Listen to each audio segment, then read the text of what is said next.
Ouais, salut! Nouvelle formule pour parler de certains dramas, du genre, je vais vous en parler, mais je sais pas comment aborder les choses de façon plus simple, pour que ce soit pas un calvaire pour vous, et pour moi, l'écriture, montage, oui, en gros, c'est tous les dramas qui m'ont déçu, que j'ai pas aimé, et dont je veux quand même vous parler. Du coup, aujourd'hui, on va parler d'un drama coréen, Suspicious Partner, et des 5 raisons qui me poussent à ne pas recommander ce drama. 왕이다!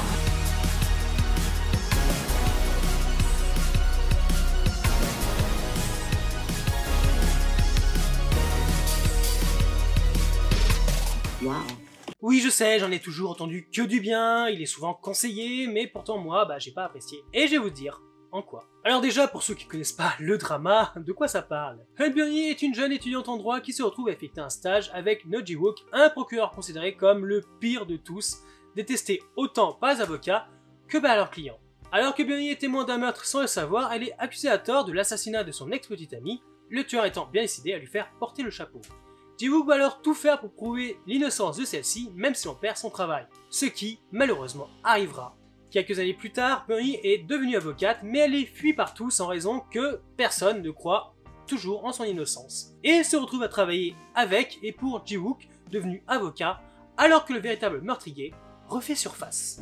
Avant de rentrer dans le vif du sujet et que vous me lanciez des tomates ou fruits pourris, bien si tu es nouveau sur la chaîne ou pas encore abonné, je t'invite fortement à activer la cloche ou lâcher un petit like ou un commentaire en fin de vidéo. C'est gratuit, ça me permet de m'encourager et en plus, eh bien, tu louperas rien de mes prochains contenus, ce qui est, je pense, un point positif.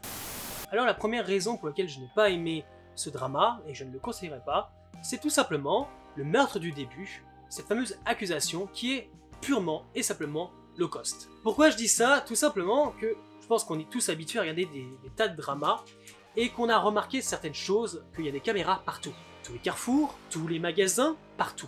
Et nous, on le sait en tant que spectateur, Byung-hee, au moment du meurtre, était dans une supérette en train d'acheter des snacks et une boisson. Et bizarrement, lors de l'enquête, la police ne va pas dans cette supérette, ou si elle y va, ne regarde même pas s'il y a des caméras de surveillance, ne demande même pas les bandes de surveillance, et en gros, l'enquête statue que c'est elle la meurtrière. Tu peux pas montrer dans d'innombrables dramas le fait que la Corée surveille énormément de choses, et que là, pour le service d'un scénario low cost, qui est mal foutu, que tu décides de faire une facilité scénaristique aussi grosse. Ça passe pas pour moi. Donc, autant vous dire que c'était mal parti dès le début.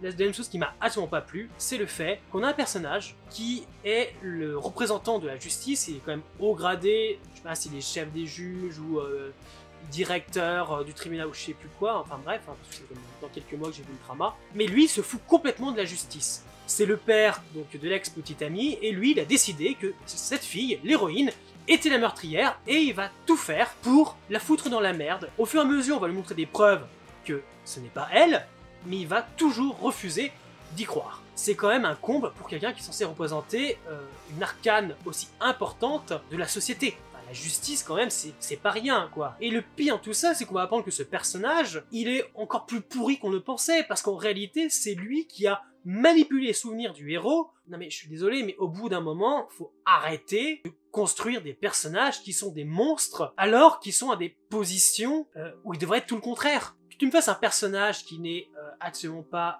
parfait, qui fait des erreurs, mais qui finit par les payer et qui s'en rend compte, ok, mais là, y a rien à sauver chez lui. En plus, l'acteur est habitué à faire des rôles de connard, donc voilà. Mais en tout cas, moi, ça m'a pas plu de présenter un personnage aussi je m'en foutiste autour de son rôle de garant de la justice.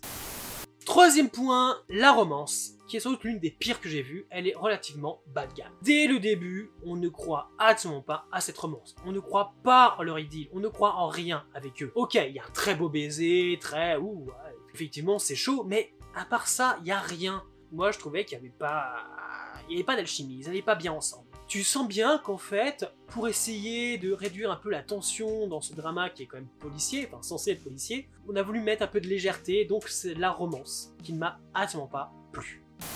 Mais vous savez quoi, c'est pas la seule, parce que la romance secondaire, c'est pire que tout. Déjà, elle commence par du grand n'importe quoi.